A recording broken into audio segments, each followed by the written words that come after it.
కనిపించే అద్భుతమైన దృశ్యం. ఇది పండుగ వాతావరణాన్ని, సంస్కృతిని ప్రతిబింబిస్తుంది. ఆటలు, పిల్లలు మండపం చుట్టూ ఉల్లాసంగా ఆడుకోవడం, కొత్త దుస్తులు ధరించి పండుగను ఆస్వాదించడం జరుగుతుంది. సాంప్రదాయ ఆటలు, ముఖ్యంగా గర్బా, దాండియా వంటివి కూడా ప్రదర్శించబడవచ్చు. ఇవి నవరాత్రి వేడుకల్లో ప్రముఖమైనవి.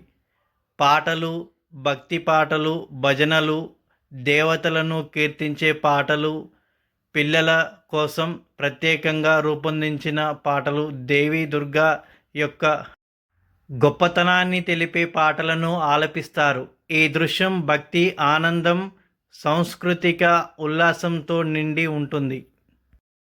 కనకదుర్గాదేవి విగ్రహ మండపం ముందు జరుగుతున్న నవరాత్రి లేదా దుర్గా పూజ వేడుకకు సంబంధించిన అందమైన దృశ్యం కనిపిస్తూ, దుర్గాదేవి విగ్రహం మండపం మధ్యలో వేదికపై దుర్గాదేవి విగ్రహం అలంకరించి దేవి ఉగ్రరూపంలో రాక్షసుడిని సంహరిస్తున్నట్లుగా ఉంది. ఆమెకు వివిధ రంగుల దుస్తులు, పూలమాలలు, లైటింగ్ అలంకరణ. మండపం ముందు ఆరుబయట పిల్లలు, బాలికలు, మహిళలు గుండ్రంగా చేతులు పట్టుకొని నృత్యం చేస్తున్నారు. ఈ రకమైన నృత్యం సాధారణంగా పిల్లల ఆట పాటలలో భాగంగా నృత్యాలకు సంబంధించి ఇది నవరాత్రి పండుగ యొక్క అత్యంత ముఖ్యమైన ఉల్లాసభరితమైన భాగం. భక్తుల హాజరు. వెనక వైపు మండపం దగ్గర చుట్టూ కొంతమంది మహిళలు నిలబడి ఉన్నారు. వీరు పూజలో పాల్గొంటూ లేదా పిల్లల నృత్యాన్ని తిలకిస్తున్నట్లుగా ఉన్నారు. పండుగ వాతావరణం. చుట్టూ గుడారాలు, లైటింగ్, సౌండ్ సిస్టమ్ కోసం స్పీకర్ వంటివి ఉండటం వలన ఇది ఒక సామాజిక పండుగ వేడుక. రంగుల అలంకరణ. మండపానికి ఎరుపు, బంగారు రంగు తెరలు అలంకరించారు. మహిళలు, బాలికలు రంగురంగుల పండుగ దుస్తులు ధరించి ఉన్నారు. మొత్తంగా దుర్గాదేవి ఆశీస్సులు, భక్తి, సామాజిక ఉల్లాసంతో కూడిన నవరాత్రి వేడుకను ప్రతిబింబిస్తుంది. నవరాత్రి పండుగ వేడుకలలో దేవిని ఆరాధించే సంతోషంతో కూడిన భక్తిమయ వాతావరణాన్ని తెలియజేస్తూ ప్రాముఖ్యత. ఈ నృత్యాలు కేవలం వినోదం కోసమే చేసేవి కావు. ఇవి భక్తి, ఆధ్యాత్మిక భావనతో ముడిపడి ఉంటాయి. దేవి ఆరాధన.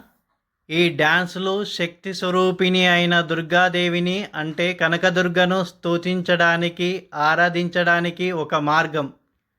భక్తులు తమ ఆనందాన్ని, భక్తిని నృత్య రూపంలో వ్యక్తం చేస్తారు.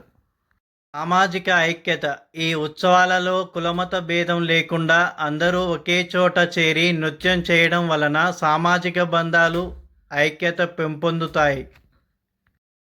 మండపం ముందు పెద్దలు, మహిళలు చేసే డ్యాన్సులలో ముఖ్యంగా భక్తులు దేవి విగ్రహం లేదా శక్తికి చిహ్నమైన దీపం చుట్టూ గుండ్రంగా చప్పట్లు కొడుతూ లయబద్ధంగా తిరుగుతూ నృత్యం చేస్తారు. ఈ వృత్తం సృష్టి యొక్క నిరంతర చలనాన్ని సూచిస్తుంది. ప్రాముఖ్యత. గర్భ అంటే గర్భదీపం అంటే లోపల దీపం ఉన్న మట్టి కుండ. ఇది స్త్రీ శక్తికి చిహ్నంగా, ప్రపంచానికి మూలంగా ఉన్న దుర్గాదేవిని సూచిస్తుంది.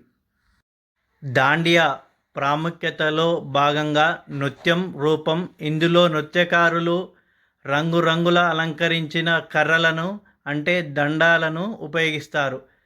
ఇద్దరు వ్యక్తులు లయబద్ధంగా తమ కర్రలను ఒకరికొకరు తాకిస్తూ నృత్యం చేస్తారు. ప్రాముఖ్యత. దాండియా కర్రలు దుర్గాదేవి శక్తిని, విజయ చిహ్నాలను సూచిస్తాయి. ముఖ్యంగా మహిషాసురుడిపై ఆమె సాధించిన విజయాన్ని గుర్తు చేస్తాయి. మహాభారతంలో పాండవులు తమ అజ్ఞాతవాసం ముగిసిన తర్వాత జమ్మి చెట్టుపై దాచిన తమ ఆయుధాలను తిరిగి తీసుకున్న రోజు కూడా ఇదే అని అంటారు. జమ్మి ఆకు పూజ అంటే దక్షిణ భారతదేశంలో ఈ రోజున జమ్మి చెట్టుకు అంటే శమి వృక్షం పూజలు చేసి దాని ఆకులను పెద్దలకు ఇచ్చి ఆశీస్సులు తీసుకుంటారు. జమ్మి ఆకులను బంగారంగా భావించి ఇచ్చిపుచ్చుకుంటారు.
Hello hello